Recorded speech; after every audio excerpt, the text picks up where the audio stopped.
Olá pessoal, tudo bem?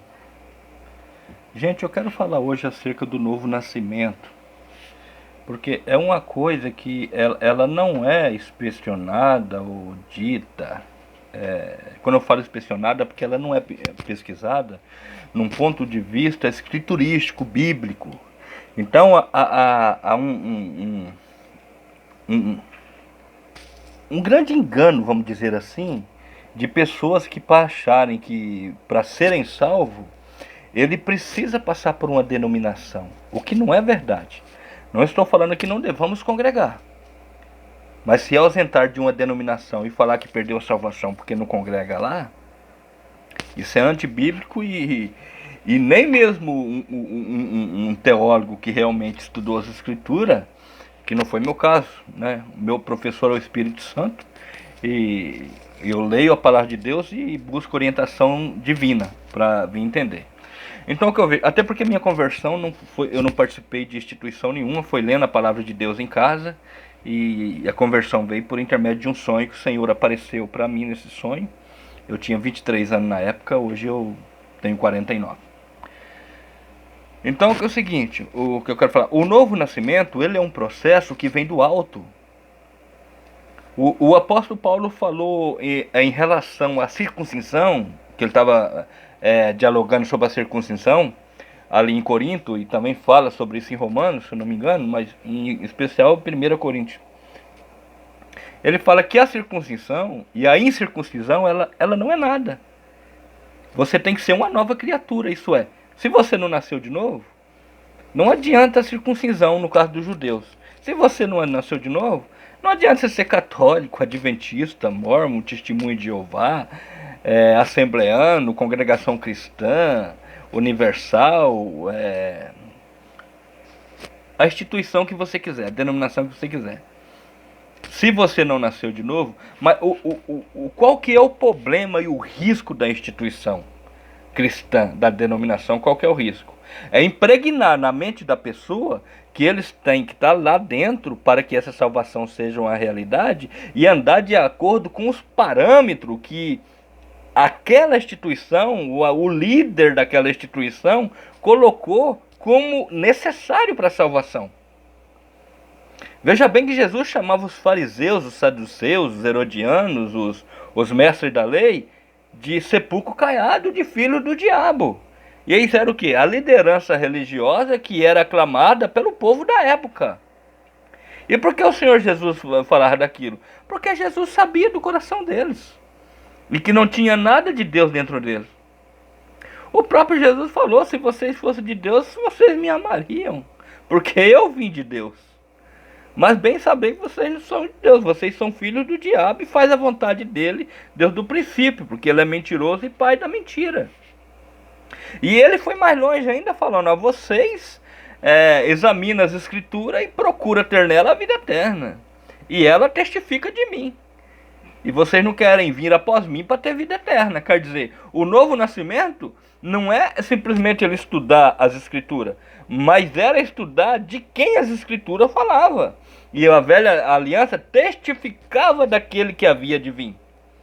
E se eles realmente levassem Isaías 53 a sério, pelo amor de Deus, ali fala do Messias do começo ao fim.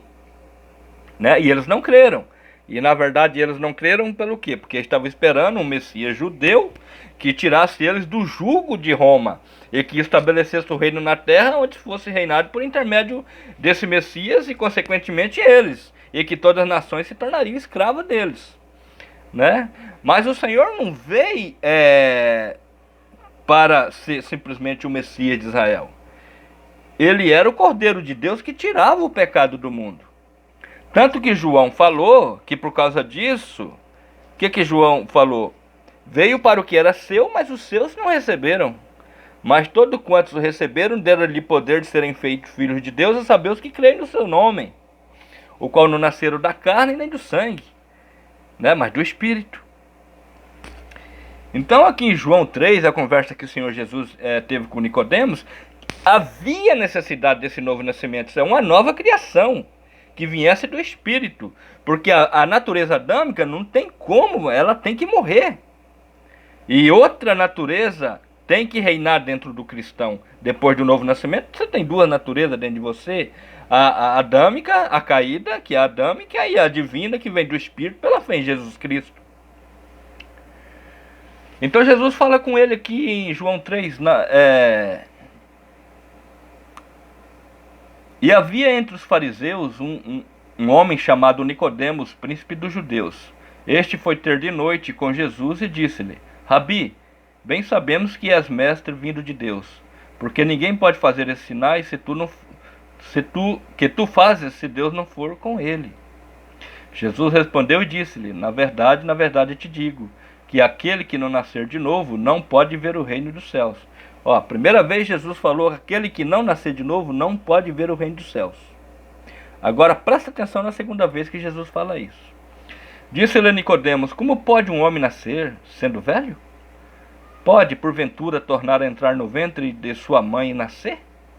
Jesus respondeu: na verdade te digo, que aquele que não nascer da água e do Espírito não pode entrar no reino dos céus.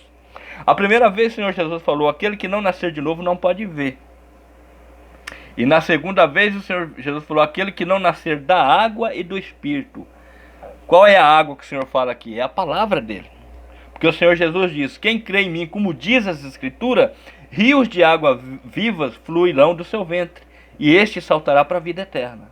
Então a água aqui não é a física, não é o batismo no tanque batismal, não. É a palavra de Deus. E Espírito aqui é o Espírito Santo que recebe todos aqueles que nele crê.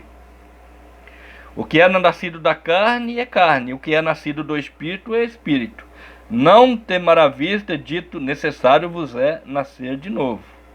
O vento assopra onde quer e ouve a sua voz, mas não sabes de onde vem nem para onde vai. Assim é todo aquele que é nascido do Espírito. Esse novo nascimento não depende do que quer nem do que busca, mas de Deus que compadece. É por isso que nós temos que ir por todo mundo e pregar o Evangelho. Porque você e eu não sabemos quem é aquele que vai nascer de novo. Porque quem convence o homem do pecado, da justiça e do juízo é o Espírito Santo. É por isso que temos que pregar o Evangelho, principalmente com a nossa vida. Na verdade, a melhor maneira de pregar o Evangelho é com a nossa vida, né? Tem falha? Caiu? Dobra o joelho, pede perdão, busque ao Senhor, mas não desista de Jesus, você que nasceu de novo. Não pense que é só você que tem tribulação, não. Essa tribulação que você passa na carne acontece em todos os irmãos no mundo todo. Não é só você, não. É todos nós. Tenha em mente que o Senhor Jesus não nos abandonou, né? E se nós andarmos na luz, como na luz Ele está, vamos ter comunhão um com os outros, e o sangue de Jesus Cristo, o Filho de Deus, nos purifica de todo o pecado. Tá? Agora, o novo nascimento, se você não passar por ele, às vezes eu pergunto: será que todos que estão dentro da instituição nasceu de novo? E o porquê não nasceu de novo? Porque nem todos nasceram de novo. Porque não ouviram o evangelho que levava eles ao arrependimento. Às vezes você entra numa instituição, a pessoa fica pregando coisa concernente a essa vida, né? Venha para a igreja que a sua vida vai mudar, Deus vai abrir a porta de emprego, você vai ser curado, ou você vai ser rico, ou isso ou aquilo. Eu pergunto: que evangelho é esse que vai levar a pessoa ao arrependimento? Se não falar para essa pessoa que se ele não nascer de novo e não se arrepender dos pecados dele, ele não tem salvação, mas que Jesus já pagou o preço pelo pecado dele, morrendo pelos nossos pecados e ressuscitando para a nossa justificação. Tem que falar para ele que aquele que crê no Filho tem a vida, mas aquele que não crê no Filho não verá a vida, mas a ira de Deus sobre ele permanece. Por que permanece? No individual? Não, porque ele está no mundo. O mundo todo está debaixo da ira de Deus, porque estão em seus delitos e pecado. Isso independe de você ser bom demais para a salvação ou ruim demais para perder a salvação. É que é velha criatura. Sem novo nascimento não tem salvação, irmãos. É isso que nós temos que atentar. Depois de você nascido de novo, estudar as Escrituras, para você não ficar em vários ventos de doutrina, pulando de denominação em denominação. Ficar falando: agora achei o lugar certo. Não existe lugar certo em uma instituição. Existe a pessoa certa e a única, Jesus Cristo, que é o caminho, a verdade e a vida. Ninguém vai ao Pai a não ser por Ele. Amém? Que Deus em Cristo abençoe a todos.